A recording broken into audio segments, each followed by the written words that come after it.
What this legislation does is that it says the primary minimum infrastructure that should be available in all schools should be at the level of what is available in a Kendriya Vidyalaya, and that has become the minimum.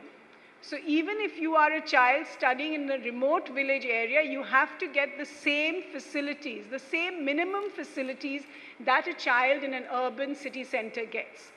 But here again, this 2008 bill has made sure that you have one kind of teacher, or the state has to endeavor within 3 years, is it, or 5 years? 5 years. 5 years to ensure that all teachers in all schools across the country, in a sense, have the same minimum level of training. It also has provisions for the continual training of teachers, so that the innovations that are made available in the educational sphere are also made available to teachers who are already part of the process. And what Vinod didn't speak about, and I think I'm going to ask him to speak about a little bit now, is why elementary education in every other country of the world is seen as a state responsibility, but in India, the state wants to move away from it. The issue of child labor is really complicated. So I was just wondering if the idea of free has been expanded to include the fact that you take care of all of the other costs related to schooling, then is there any idea that the cost of that child working should in some ways be taken care of perhaps by the state as well? And I think what this bill tries to do by including this 25% reservation for aided schools, 25% minimum, and then up to the percentage which the school is aided, right? So up to the percentage of aid, the school has to accept students now.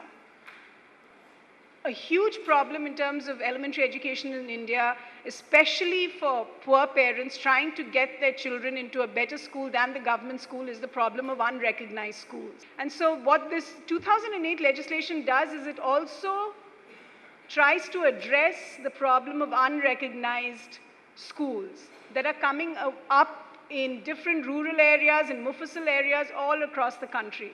And what it says is that these unrecognized schools have to meet the same norms that are laid out in the schedule for a regular school. And if they don't meet it in 5 years, then they risk losing their certification. 3 years, okay. But there is something as part of the Act that says, provided further that if an application is not disposed of within the period of 3 months stated above, then recognition will be deemed to have been granted to the applicant school. Another thing that this bill talks about, which again I think is quite path-breaking because the earlier legislation didn't talk about it, is the prohibition of tuitions. Teachers will not be allowed to take tuitions if this bill should become an act. Then another thing that the bill does is it does not allow for it prohibits any kind of physical punishment. It seems to me that the section on teachers, and I would like you to talk about that a little bit, still puts a lot of the onus of why schools are not functioning very well now on the teacher. So a lot seems to be expected of the teacher, and there is less discussion in terms of the overall educational administration. I think I'll end here, but let me just say once more that it's an excellent piece of legislation, and I would just second what Vinod ended with, which is when it becomes, or I guess it has become part of the public domain now, so we are all free to discuss it. And if it should come into this monsoon session of Parliament, or even if it doesn't come into this monsoon session of Parliament, I think it's really important in whatever capacities we have and whatever forums we have access to be able to discuss this bill and let more and more people know of its existence, because my fear is that unless it gets passed now, then we might just be waiting for Gandhi's 100 years for it to become a reality. Thank you.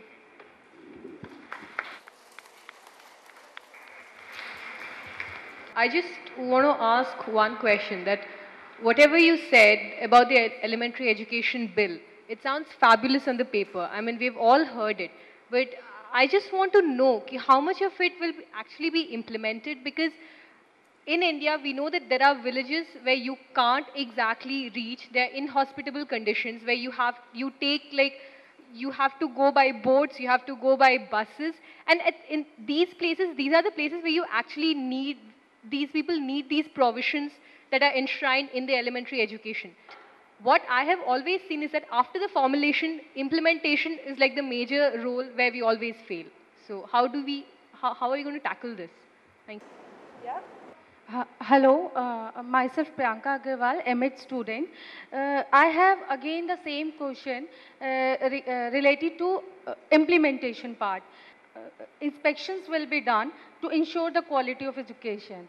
Like अभी भी जो inspections होते हैं वहाँ पर सिर्फ ये होता है वो लोग खाते पीते हैं और चले जाते हैं और records में दिखा देते हैं हाँ सब कुछ ठीक है. Then unrecognized school. I know a few schools कि बच्चों को enroll कर लेते हैं और दूसरे schools में उनका नाम चढ़वा देते हैं जो कि recognized है और अपने यहाँ पढ़ा लेते हैं, अपने यहाँ पढ़ाते हैं. तो how we will ensure the quality over there? Like, will it be possible to bring that into action? That is my major concern. I just want to ask, this act, I mean, if it becomes the bill, which we hope it would, when it becomes the act, it puts the compulsion from the parents to the state, right? It is compulsory for the state to ensure that in this age group, everybody is entitled to basic primary education. So, to what extent, if at all, will it be possible to take the state to court in case one finds a child in this age group who is not getting the primary education? We talked about quality education, but how do we decide what is quality education? For me, quality education would mean Western education. For somebody else, it might mean, the basic knowledge to earn a living. So, quality education, who decides, who sets the standards? My question is regarding two clauses in the bill. The first was about the unrecognized schools. It says that if the schools are not recognized within 3 months of application, they are deemed to be recognized. Then how will we ensure the minimum qualities like the drinking water, the minimum infrastructure we are talking about? And the second question was again, you are discussing, ma'am, here, was compulsion on the part of the state to ensure that every child goes to the school. So again, this is a question of one fundamental right being implemented at the cost of another fundamental right. That is the right to freedom. Like their parents, he's the father or the mother, he has the right whether he sends or not. So again, there is the encroachment on the part of the state to ensure right to education. So these two things seem conflicting. That is my question. So would you throw some light on this? सबसे पहले मैं doctor Balgopal जी को धन्यवाद कहूँगी. मैंने पहली बार किसी forum पर सुना है कि बहुत ज़्यादा ओनस टीचर्स पर डाला गया है. इससे पहले मैं कहीं किसी सभा में होती थी तो हर बात टीचर के ऊपर डालकर क्वालिटी की जो बात है या नॉन फंक्शनैलिटी की जो बात है शिक्षा की वो टीचर के ऊपर डालकर छोड़ दी जाती थी. तो मुझे इससे बहुत अच्छा लगा. मैं टीचर हूँ CI बेसिक स्कूल में. दूसरा सवाल है हिंदुस्तान में कितने ही कैजुअल लेबर्स हैं, बिल्डिंग्स बनाते हैं, हमारे लिए घर बनाते हैं, उनका अपना घर शायद ही होता है, माइग्रेट करते हैं. मेरे स्कूल में कई बच्चे आते हैं ऐसे लेबर्स के और फिर जब पेरेंट्स माइग्रेट कर जाते हैं हमें पता नहीं चलता बच्चे कहाँ गए. ऐसे बच्चों की शिक्षा स्कूल तक पहुँच अगर स्कूल है भी तो क्या ये बिल उसको इंश्योर करेगा? Thank you. We've seen that our constitution guarantees a number of fundamental rights, like one of the constitutional rights being the freedom to settle within the territory of India anywhere except a few areas. But recently we saw like Biharis and natives of Uttar Pradesh kind of had to face a lot of discrimination in Maharashtra.